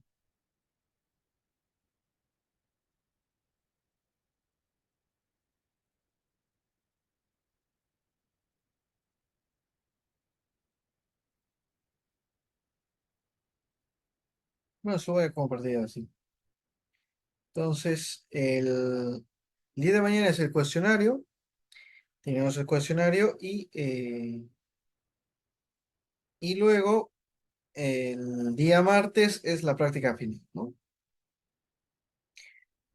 Bien, entonces, ya teniendo esto en mente, ¿alguna pregunta sobre la práctica, sobre el examen? El cuestionario es bastante simple, ¿no? Muchos ya lo han resuelto, creo que hay como 10 respuestas. Mañana yo creo que van a finalizar, pero ya algunos lo han resuelto y va bastante bien. Tenemos un promedio de 90 en el cuestionario, pues está bastante bien ese valor.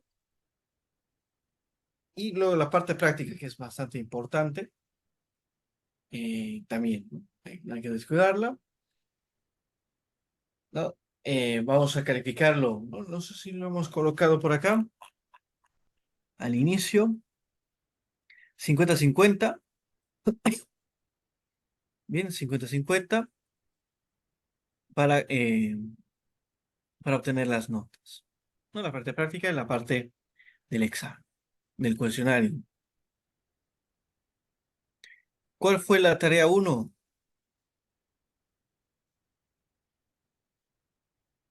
Con el mismo dataset pueden utilizarlo, ¿no? En la tarea uno. A ver, les comparto la tarea uno. Creo que no hemos colgado aquí. Quedó todo enviado por el WhatsApp, si es que no me equivoco. Sí, sí, está en WhatsApp, pero Profe, una consulta en el caso de que a dígame. alguno de nosotros les vaya mal o quizá no muy bien, ¿hay forma de entregar un trabajo extra como para poder regular la nota o de plano no se puede? A ver, vamos a ver, depende del caso, ¿no? Se han ido mandando y se han estado esforzando, pues se puede observar eso, Ok, profe, gracias. ¿no? Cada caso es hay que analizar,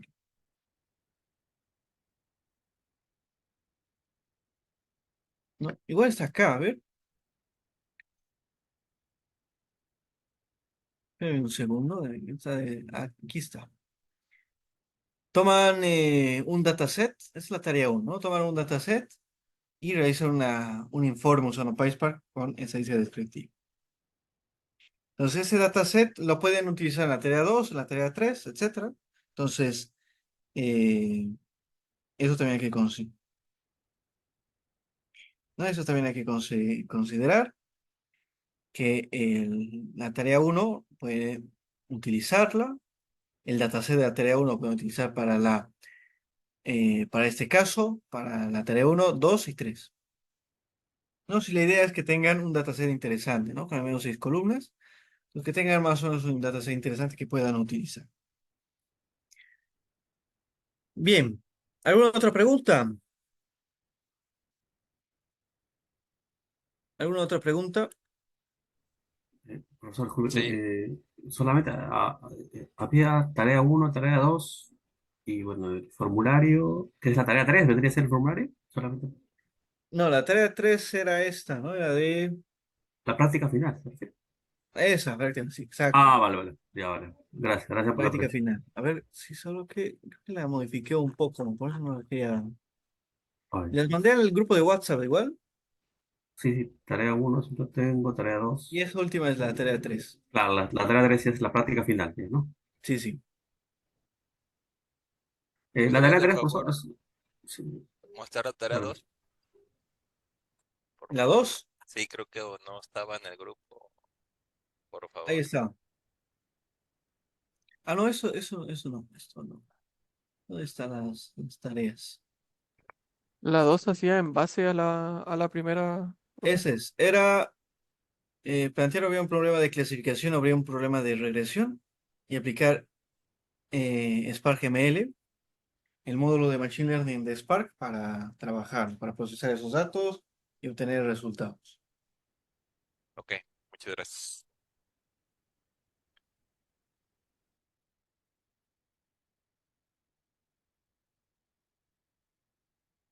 Bien, ¿alguna otra pregunta?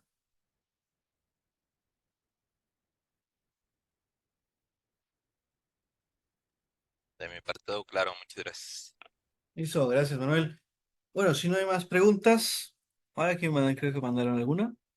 Bueno, las próximas semanas lo voy a entregar porque el día martes ustedes terminan la práctica final, ¿no? Entonces voy a pasarles las notas después de eso, ¿no? Ya compartí el proyecto para el martes en los grupos de WhatsApp para que todos se enteren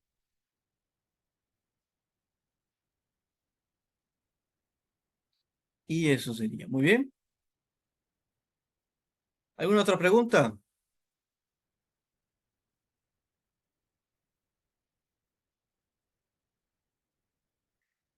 Muy bien, muchas gracias, José Luis. Bueno, entonces si no hay más preguntas, aquí lo vamos a dejar. Oh, muy bien. Y la siguiente, bueno, ya no va a haber siguiente sesión, esta es nuestra última sesión. Y la siguiente semana, pues estaré entregando los resultados. Bien, voy a entregarle los resultados ya según con todas las prácticas y la teoría sumadas y ponderadas, ¿ok? Entonces, durante el módulo hemos visto cómo procesar datos. No hemos visto diferentes, incluso un paradigma de programación. Hemos visto MapReduce, hemos visto Spark, más en el entorno de Apache Foundation, ¿no? Hemos visto Spark, cómo trabajar con el módulo de SQL, el módulo de Machine Learning, cómo utilizar con grafos, con graphamers, ¿no? Eh, cómo trabajar con Stream Spark. Hemos visto algunos temas adicionales, algunos temas, algunas bibliotecas más novedosas como Polars, que prometen ser mucho más rápidas. Hemos visto Dask para procesamiento distribuido y en paralelo, que se utiliza mucho en Python. Y hemos finalizado pues viendo un informe de A a la Z utilizando Spark, ¿no? Y creando reportería automática, ¿no? Que incluiría mm, creación de reportes con Excel, con PDF, con Spark, y hemos basado datos incluso de web scraping, ¿no? Entonces, para que ustedes vean cómo se puede procesar información, y además que hemos utilizado, ¿no? Esos son, todas esas funciones son reales, ¿no? Que se utilizan en mi trabajo, por ejemplo, constantemente. Entonces, ustedes han visto aplicaciones prácticas y bastante reales en esa aplicación hasta crear los reportes. Muy bien. Entonces hemos intentado darle una visión para que ustedes puedan solucionar diferentes tipos de problemas, por ejemplo, con reducción de dimensionalidad, problemas de almacenamiento, utilizando MapReduce y todas las bibliotecas y tecnologías que hemos visto para problemas de procesamiento y que ustedes ya se pueden enfrentar eh, a muchos datos y diferentes tipos de datos. Muy bien. Entonces con eso vamos a finalizar y, no, y en la siguiente semana les entrego las calificaciones. Vayan entregando su cuestionario el día de mañana y el martes la práctica final. Muy bien, entonces aquí